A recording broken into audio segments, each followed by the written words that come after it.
Next, let's find out what will happen if we will try to inject a payload into a remote process.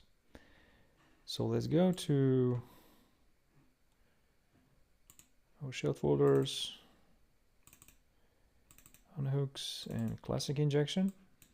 All right, let's open up implant.cpp in Notepad.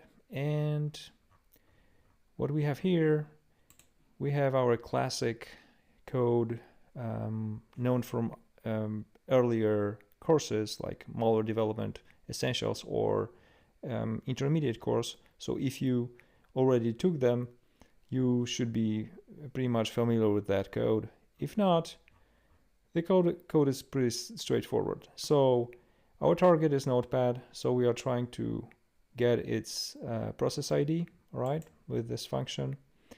Then we open up this process, Notepad, and Notepad is being opened, and then we inject our payload. The payload is simple message box, all right, and injection goes like this. We decrypt our payload, then we allocate some memory in remote process, in this case in Notepad. We write our payload there, and we create a thread, all right, in Notepad. So let's compile that.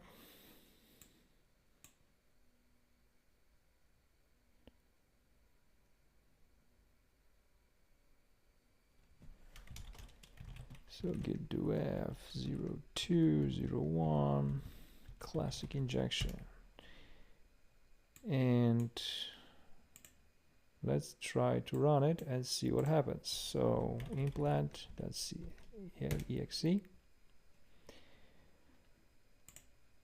and we can see that the payload has been injected, but nothing happened, right?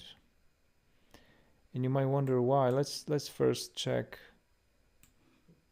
if it got injected. So let's go to memory. Let's take a look at there if there is. Oh, there are a lot of. So let's check these one by one. And here's our payload. All right. This is our shellcode. So Notepad got injected, but nothing happened. And the reason is pretty simple, because we have excluded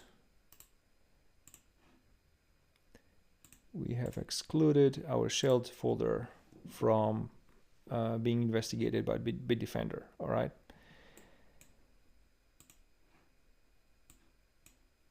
And what does it mean on the process level? So there is no hook, no hook being set on in our implant. And let's actually try it.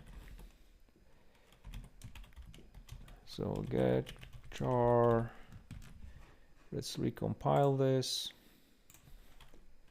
Compile. And let's run it again. All right. So at this point, let's attach a debugger to implant and go to symbols. Oh, anti-DLL. We need to get rid of this. Okay, now we're ready. So let's take a look at these token syscalls. And as you can see, there is no hook here. All right. So now if we run it and hit enter, the injection works and nothing else happens. All right. So at least we know that the code works. All right. So let's, for our testing, let's create another folder which is not excluded. Let's call it tests. and let's copy, let's call it classic injection. All right, and so let's run Notepad, run this guy, and if we attach, we should see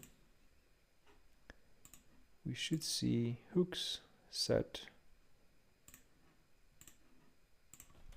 on some of the syscalls. Yep, now we see them. All right, so let's detach it and hit enter. Where is our Notepad? Hit enter,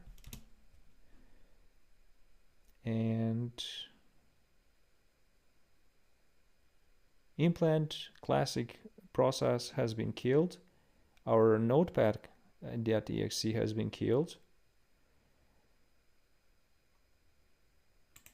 So let's take a look at here.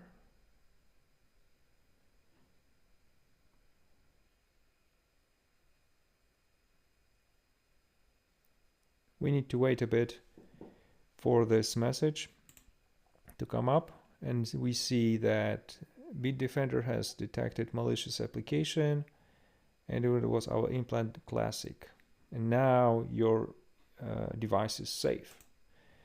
And more interestingly, Bitdefender didn't only removed implant classic.exe from the disk, but also it removed the whole folder. All right, so now we know that these hooks work, and the next step is to find out how we can make our injection successful.